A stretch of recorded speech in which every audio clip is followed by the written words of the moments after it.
السلام علیکم۔ سلطانی زرعی بزنس پوائنٹ کی طرف سے آج ہم کرنے جا رہے ہیں وزٹ اپنے ایک کسان بھائی کے کھیت کا۔ تلی کی فصل اس وقت پھلوں پر ہے اور آپ سب جانتے ہیں کہ یہاں پر مختلف بیماریوں کا اٹیک ہوتا ہے۔ اس کے لیے ہمارے ساتھ ہمارے سیلز آفیسر انس بھائی موجود تھے۔ ماہر اجاز گاؤں کی ہم نے تلی دیکھنی تھی اور میرے ساتھ تھے وقاص اور زبیر۔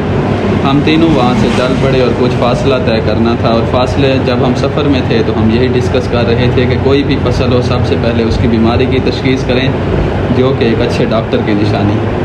جس طرح ڈاکٹر بیماری کی تشخیص کرتا ہے، اسی طرح جو زرعی پوائنٹ والے ہوتے ہیں وہ بھی فصلوں کی بیماری کی تشخیص کرتے ہیں اور ان کا علاج بتاتے ہیں۔ کھیت پہنچے تو تلی شاندار تھی، فصل پہ سبزہ چھایا ہوا تھا، پھول لگے ہوئے تھے، یعنی یہ اپنے مالک کو خوش کر رہی تھی۔ لیکن جس طرح کا ماحول بنا ہوا تھا، گرمی کی وجہ تھی، اور وہاں پر جب چیک کیا تو مختلف بیماریوں نے حملہ کیا ہوا تھا اس تلی کے اوپر۔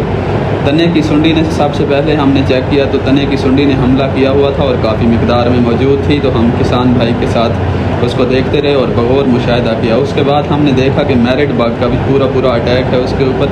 یہ دو طرح کی سنڈیاں ہیں جو فصل پر اٹیک کرتی ہیں، اور پھر اس کے اوپر ہم نے دیکھا کہ سبز تیلے کا بھی اٹیک ہے۔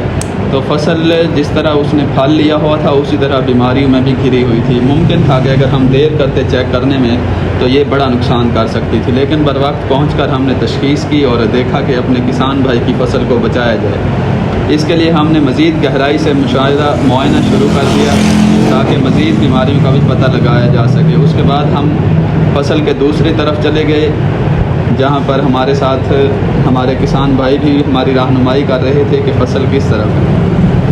چلتے چلتے ہم کھیت کے دوسری طرف چلے گئے۔ کھیت پر پھل بہت خوبصورت طریقے سے آ رہا تھا۔ ہم نے دیکھا کہ وہاں پر میرٹ بگ کا بہت زیادہ اٹیک تھا۔ میرٹ بگ ایک طرح کی سنڈی ہے جو پھل کو نقصان پہنچاتی ہے، اس کی گروتھ کو روکتی ہے، اور جو ہمارا جسے ہم پھول کہتے ہیں یا جس میں پھل لگتا ہے کیپسول، اس کو نقصان پہنچاتی ہے اور پھل کی گروتھ کو روکتی ہے۔ اس کے بعد ہم نے دیکھا کہ پتے ہیں جو ہمارے پودے تھے ان کی جڑوں پر بھی سٹیم روٹ کا اٹیک ہو چکا تھا۔ سٹیم روٹ ایک جڑ کو گل سڑنے والی بیماری ہے جو جڑ کو بہت زیادہ نقصان پہنچاتی ہے، جس سے تنا کمزور ہو جاتا ہے اور اس پر پھل پوری طرح نہیں لگتا۔ اس کے بعد ہمارے سیلز آفیسر انس بھائی نے ہمارے کسان ماہر اجاز کو مفید مشورے دیے اور آنے والے دنوں کے لیے فرٹیلائزر پلان پیش کیا تاکہ اس پر فرٹیلائزر کو استعمال کیا جائے اور ممکنہ حد تک اس نقصان کو بچایا جا سکے اور کسان بھائی کو اچھا منافع دلایا جا سکے۔ مزید معلومات کے لیے زرعی بزنس پوائنٹ پر رابطہ کریں۔